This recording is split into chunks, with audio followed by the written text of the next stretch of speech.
자속과 자기 회로에 대해서 지금 다시 이제 보겠는데, 자속이라는 그 용어가 여기서 다시 등장을 하죠. 그 자속은 자극의 세기를 나타낸다고 했고, 선으로 표현을 할 수가 있습니다. 그리고 자석을 어떤 양의 단위로 표시할 때는 웨버라고 얘기합니다. 근데 자기의 세기를 나타내는 선으로는 자력선이 있듯이 이 자극의 세기와 관계되고 있는 선을 자속이라고 그렇게 얘기를 합니다.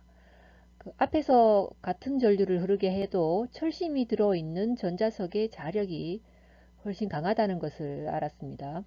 공기뿐일 때보다도 철심을 넣은 때가 전자석의 자극의 세기가 훨씬 강해집니다.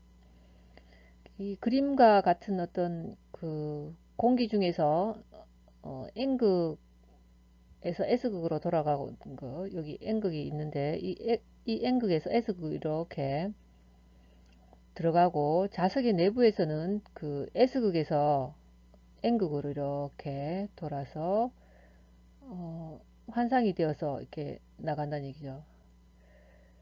그 어, 이렇게 향해 있고, 그 도중에 어떤 재료가 있어도 달라지지 않습니다.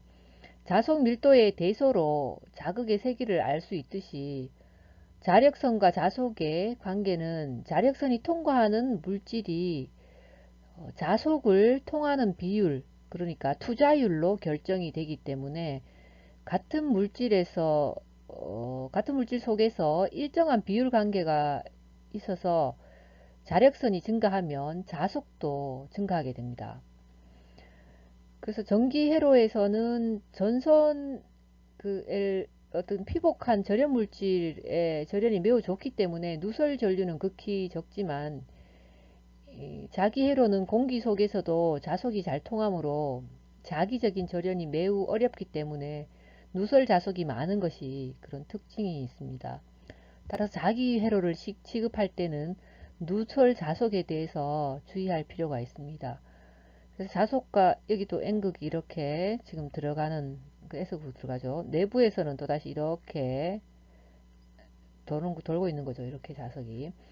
여기는 지금 이제 이렇게 전류가 이렇게 흐르는 것이고, 자석은 이렇게 들어가서 이렇게 나오고, 자, 그런 설명이 되어 있습니다. 자, 이 그림도 동일한 그림이죠. 이렇게 가고 있는 거. 자, 이거는 또 전류 그림이고, 되어 있습니다. 그래서 자기 회로는 자석이 환상, 둥근 형태로 되어서 통하는 회로이고, 누설 자석이란 것은 자석의 일부가 공기 중으로 새어나가는 것을 말합니다.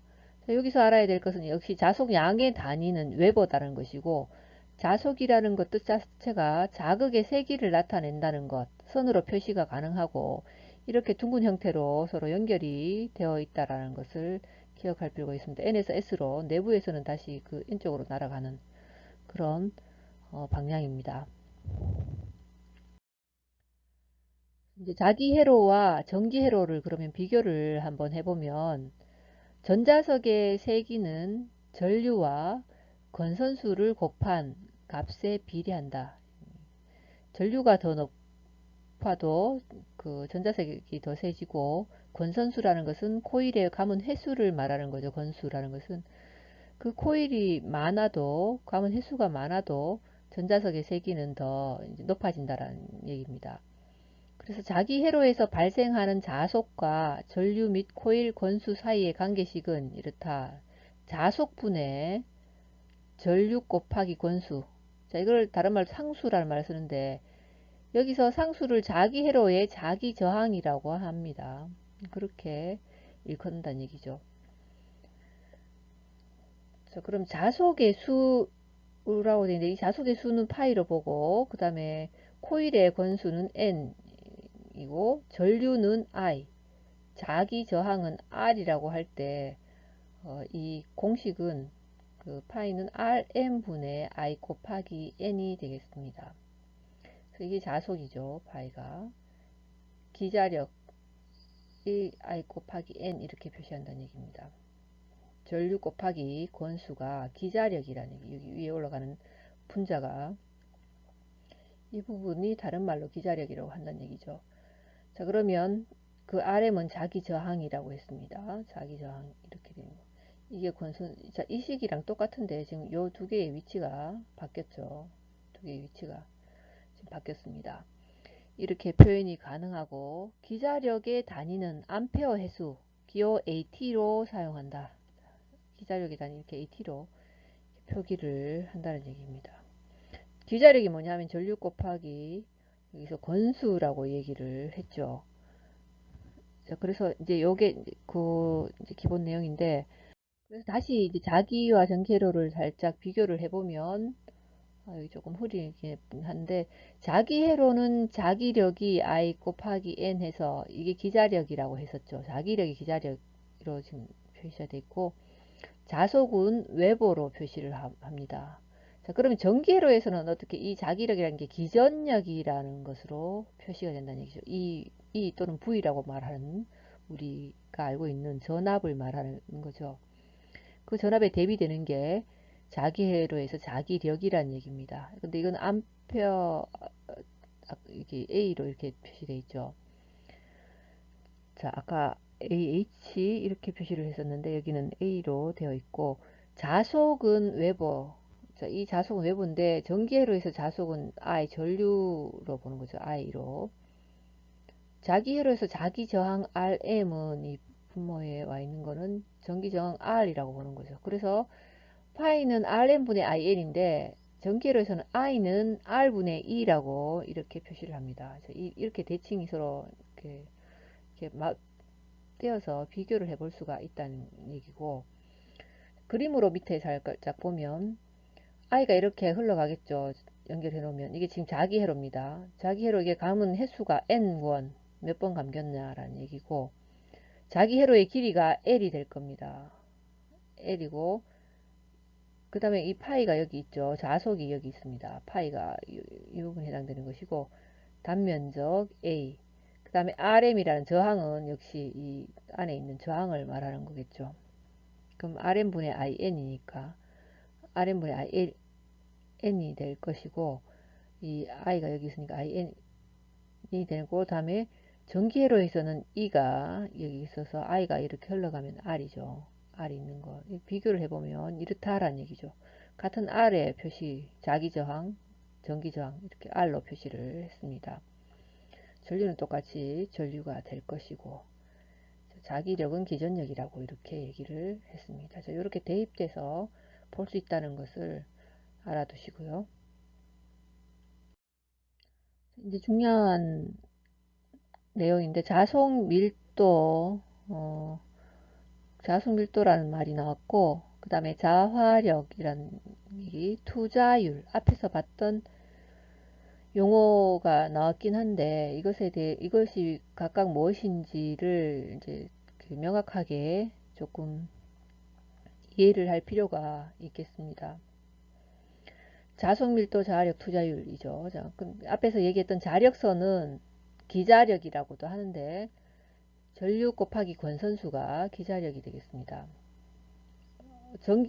전기회로가 아닌 자기회로에서는 IN, 그러니까 AT 단위의 어떤 기자력이 발생한다고 했고, 그렇지만 철심을 자화하려는 힘은 기자력이 같아도 자기 회로의 길이에 따라서 다르기 때문에 단위 길이에 대한 기자력을 생각해 볼 수 있는데 이것을 자화력이라고 합니다. 기호로는 H라고 하죠. 자화력 밑에 부분에 나오는 이 자화력이 어떤 단위 길이에 대한 기자력, 그러니까 여기 나오는 기자력은 전류 곱하기 건선수라고 되어 있죠. 그래서 자기 길이 분의 기자력이 되겠고, 기혈을 H라고 표시합니다. 자화력을. 그래서 자기 회로의 길이가 L 그 미터일 경우 자화력이 어떻게 되겠습니까? 뭐 이렇게 되겠죠. 그 IN이라고 우리가 위에서 그 기자력이 IN이라고 했으니까 이미 밑에는 L이 될 겁니다. 이렇게 L이 될 거고, 그, 자, 기호는 이렇게 AT 슬래시 미터 이렇게 되겠죠.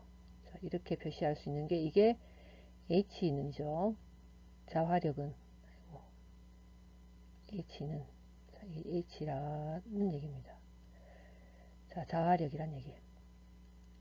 자화력을 우리가 H라고 한다라는 1분의 IN이라고 표시를 한다는 얘기죠. 밑에 보면 이제 자속 밀도라는 게 나옵니다. 이 자속 밀도는 그 B라고 돼 있죠. 철심 속에서 어떤 자기의 세기는 자속에 의해서 결정이 되는데, 이때 자속의 총량뿐 아니라 철심의 어떤 단위 면적에 대한 자속을 생각할 필요가 있습니다. 이 양을 자속 밀도라고, 기호는 B라고 하지만 철심 속의 자속을 파이, 웨버, 또 철심의 단면적을 A, 또 자속 밀도는 B, 이렇게 표시를 합니다. 그래서 이게 단면적 1제곱미터인 철심을 총과하는 자속의 총합이란 얘기죠. 표현의 뜻이 B라고 했고 단면적분의 자속이 되는데, 이거를 다시 바꿔서 쓰면 B는 자속 밀도가 B는 어떻게 되냐면 단면적 분해라고 했으니까 단면적은 그 이렇게 A 하고 이게 미터 제곱미터가 되겠죠. 이렇게 분해. 그 다음에 자속이라고 했으니까 파이 해서 이거는 웨버라고 이야기하죠. 우리가 웨버 이렇게 되는 거죠. 이게 자속 밀도가 될 거란 얘기죠. 기호로 바꾸면. 그래서 B는 단면적 분의 자속이 될 겁니다. 그 단면적 1제곱미터인 철심을 통과하는 자속의 총합이란 얘기죠. 자, 각 개념에 대해서 조금 안 헷갈리도록 알고 있어야 되는데, 어딘가 다른 과목에서 자속 밀도 곱하기 또는 투자율을 곱하기 하는 그런 내용들이 나옵니다. 그래서 이것들을 좀 주의해서 좀 살펴야 됩니다. 그 밑에 나오는 것은 이제 투자율이라는 것이 되겠죠. 투자율이라고 하는 것은 뮤라고 우리가 지금 보여지는데 뮤의 표시로 되어 있고, 이 뮤는 자력선이 통하기 쉬운 정도를 지금 여기다 지금 표시는 그렇죠. 통하기 쉬운 정도를 라고 했는데 자화력 분의 자속 밀도가 됩니다. 자화력 분의, 그럼 위에 있는 자화력 분의 자속 밀도를 표시하겠다는 얘기죠. 그래서 이 뮤라는 것은 대문자로 하면 m이 될 수 있겠는데, m은 h분의 b가 되겠죠. 뮤는 h분의 b가 될 겁니다. 여기 이게 m이 아니라 뮤라고 표시를 해주는 게 사실은 맞을 겁니다. 그래서 여기다 이거를 이렇게 바꿔주는 게 사실 맞겠죠. 이 표시가 뮤 때문에 또는 m으로 표시하기도 합니다. 근데 m은 h분의 b가 될 것이고, h랑 b라는 값은 여기에서 지금 구할 수가 있죠. 그래서 그렇다는 얘기죠. 이 뜻은 자기 해로 그 h라는 세기의 자화력을 가하여 자속을 발생시킬 때 그 자속 밀도가 b로 되었다고 하면, 이때 b와 h의 b를 그 자기 해로를 형성하고 있는 자성체의 투자율, 기호로는 뮤라고 합니다. 즉 자성체의 투자율을 나타내는 값이 되겠는데, 투자율은 뮤고 자화력은 h고 자속 밀도는 b라는 얘기죠. 그 관계는 어떻게 됩니까? 그 관계는 자, 여기서는 바로 식으로 표현되어 있으니까 h분의 b다라는 얘기가 되겠죠. 뮤는 h분의 b, 이렇게 뮤는 h분의 b. 이게 투자율이랑 자화력이랑 자속 밀도의 어떤 관계가 되겠습니다. 이런 표현을 되어 있는데, 이 각각을 지금 조금 기억을 해야 되겠는데, 자, 여기서 이제 자속 밀도, 자화력, 투자율 얘기하겠습니다. 자화력을 먼저 설명했고 자속 밀도가 밑에 나오죠. 자, 자화력은 단위 길이에 대한 기자력이 되겠죠. 기자력이란 게 뭐냐 하면 전류 곱하기 건선수를 말하는 거라고 했습니다.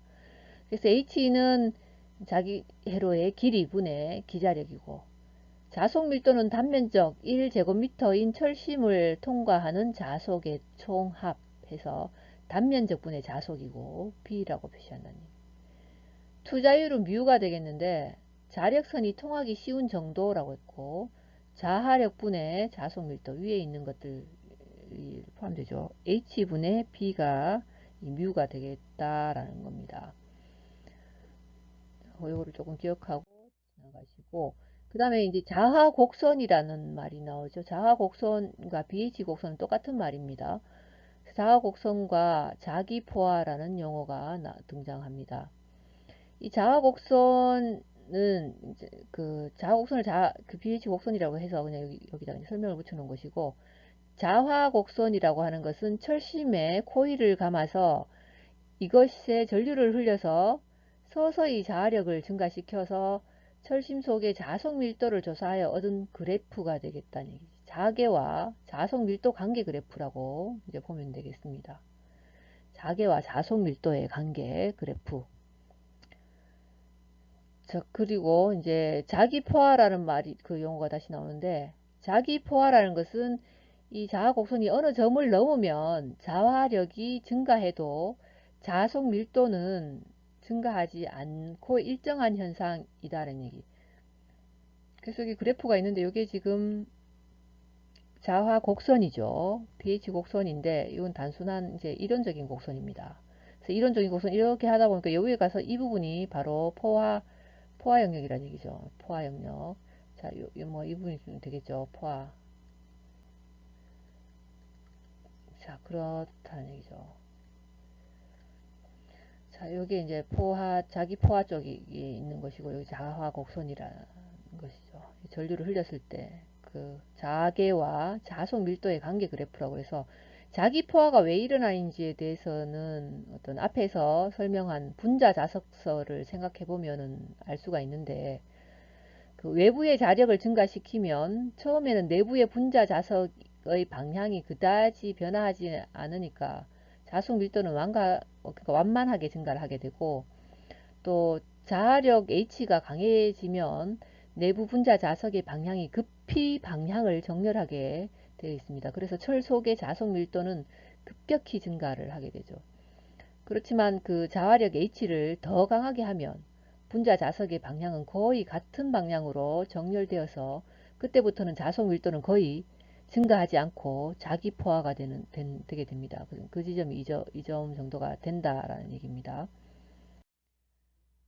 잔류자기라는 그 말이 나오는데, 그 잔류자기는 자기가 포화된 상태에서 반대로 자화력을 서서히 감소시키면 자속 밀도가 변화하지만 자하력을 제거해도 철심의 자석이 남아있는 그런 걸 말합니다.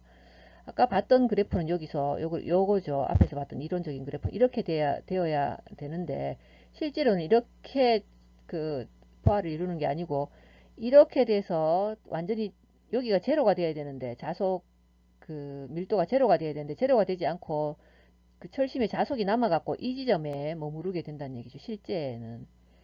그래서 틀리게 되는 겁니다. 실제 이렇게 틀리게 되고 가고 오는 것이 다른 곡선이라는 얘기고, 이것을 잔류자기 현상 또는 히스테리시스 또는 자기 이력이라는 말로 씁니다. 잔류자기란 말이죠.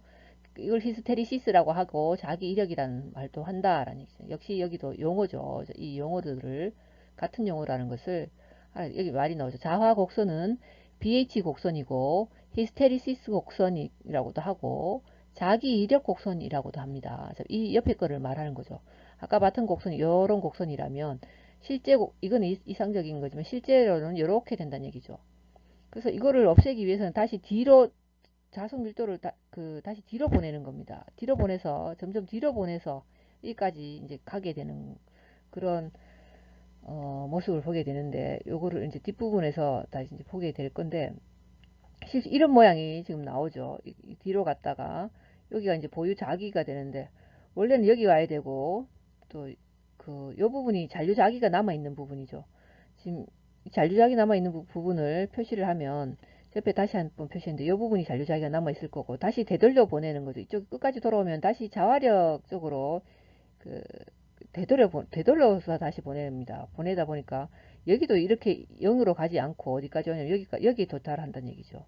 그럼 이 양쪽 지점은 잔류자기가 그대로 남아있는 지점입니다. 근데 이 붉은 곡선 안에 면적이 히스테리시스 손실인 거죠. 원래는 이렇게 내려와야 되는데 이렇게 내려옴으로 해서 다시 원래로 돌려주려고 하다 보니까 이렇게 모양이 이런 식으로 번개 모양이 되어버린 거죠. 돌려주는 것도 이쪽에 바로 0으로 가는 게 아니라 이렇게 돌려주면 이렇게 간다는 얘기죠. 그럼 이 자리까지 간다는 얘기. 이만큼의 차이가 지금 있는 거죠. 이렇게 이만큼의 차이가.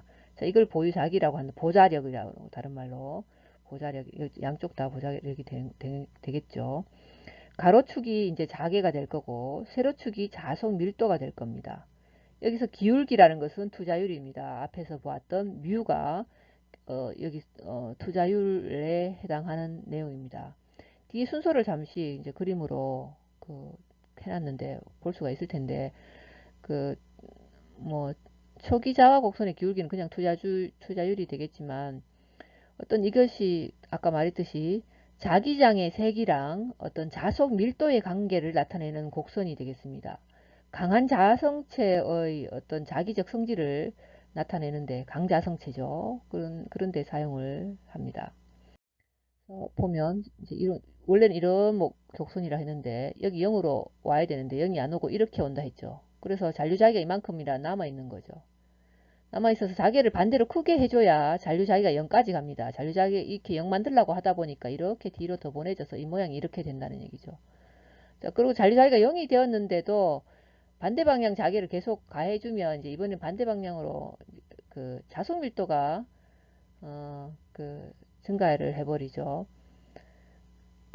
그래서 포화 상태에 이르게 됩니다.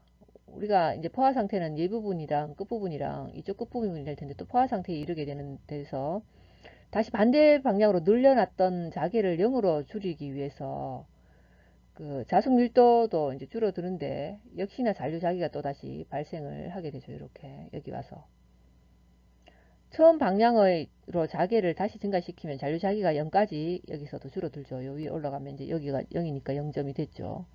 0점이 됐는데 2000 방향으로 계속 증가시키면 자속 밀도도 다시 증가하게 되니까 최초 포화되었던 지점으로 다시 이르게 됩니다. 이렇게 다시 올라가게 된다는 얘기입니다. 다시 자개를 0으로 줄이면 최초의 잔류 자기가 생겼던 전까지 자속 밀도가 줄어들게 되고 이제 붉은색 곡선의 사이클을 따라서 자속 밀도가 이렇게 변화를 하게 됩니다. 이 포인트가 아까 어느 포인트가 무슨 포인트인지 정도를 좀 기억해 놓는 것이 좋을 것입니다. 무엇을 뜻하는 얘기인지 어, 그죠. 그래서 포화 자속 밀도라는 것은 양쪽 꼭지점이라고 지금 좀 전에 얘기했었고, 그 다음에 잔류자기는 이렇게 양쪽 위에 부분이랑 여기 0이 안 된 이 잔류가 남아있는 거 여기 0이 못 됐으니까 여기랑 또 이쪽이 잔류자기라고 얘기를 했습니다. 그 다음에 여기서는 이제 여기까지 보자율이라고 되어 있었죠. 자, 그런 것도 있었다라는 얘기죠. 용어 몇 가지가 나왔습니다. 그래서 여기까지가 이제 오늘 해야 되는 잔류자기에 대한 내용까지 여기까지가 다이고요. 자, 오늘 한 것들에 대해서 얘기를 잠깐 하면 각 용어들과 자기 유도 오른손 법칙이라든가 전기회로랑 자기회로 비교, 또 자속 밀도, 자화력 이런 얘기가 있었고 또 한 가지가 분자설이라는 게 있었죠. 자, 그 내용이 뭔지도 알아야 될 것이고요. 그다음에 투자율이라는 것, 여기 자속 밀도, 자화력, 투자율의 각식들 간단하지만 그 의미를 좀 기억을 해야 되겠습니다. 근데 조금 헷갈릴 수도 있긴 한데 여기 용어들이 오늘은 너무 많이 나왔기 때문에 여러분들이 그 용어를 조금 신경 써서 보아서 담아 두시기 바라고, 퀴즈에도 그거를 외울 수 있도록 퀴즈 문제를 조금 더 낼까 싶은 생각이, 나중에 시험을 치거나 참조할 수 있도록 그런 생각이 듭니다만, 그리고 BH 곡선을 좀 전에 다루었었죠. 이 BH 곡선에 대해서도 기억을 좀 해야 되고, 내용이 많으니까 기본 개념이 헷갈리지 않도록 주의하면서 복습을 한 번 더 해보시기를 바랍니다. 자, 여기까지 이제 오늘 내용이었고, 다음 시간에는 전자력에 대한 수업을 할 것이고, 뭐, 시간이 되면 조금 더 나갈 수도 있겠지만, 요 다음 내용이 전자력에 대한 내용이라서, 우리가 뭐, 아까 전자력에 대한 것을 언급했지만, 그 전자력이 어떤 것인지에 대해서 그 다음 시간부터 조금 다루게 될 거고요. 뭐 우리 교재가 여러분들 교재가 에러가 굉장히 많이 있어서 아까도 봤듯이 지구위에서 그 자력선이 방향이 반대가 되어 있었죠. 제가 그 그림을 지구 그 거기 교재에 있다고 다른 데서 갖고 오질 않았더니 교재 거 갖고 떠놓고 나서 보니까 좀 전에 하다 보니까 조금 이상했었죠. 그래서 그 방향을 반대로 표기를 해서 쓰시길 바라고 교재 곳곳에 조금 에러가 있습니다. 그거를 참고하셔서 학습을 하시고요. 또 여러분들이 뭐 그 레포트가 나가 있는데 레포트를 잊어버리지 마시고 업로드를 하시고 굳이 굉장히 길게 뭔가를 그 서술해서 쓰지 않으셔도 자기가 이해한 그 각 법칙에 대해서 최소한 필요하다고 내 생각되는 또 수식이라든가 그림이 들어가도 될 것이고 설명이 덧붙여져도 상관이 없겠습니다. 그래서 정확한 개념을 이해하게 할 수 있도록 했으면 좋겠다 해서 낸 거기 때문에 참고하셔서 하시고요. 거기 게시판에다가는 바로 올리지 마시라고 했는데 어떤 분이 그렇게 올리셨어요. 게시판에 끌어서 올리지 말기 바랍니다. 파일로 반드시 올려주기 바랍니다. 오늘 여기까지고 수고하셨습니다.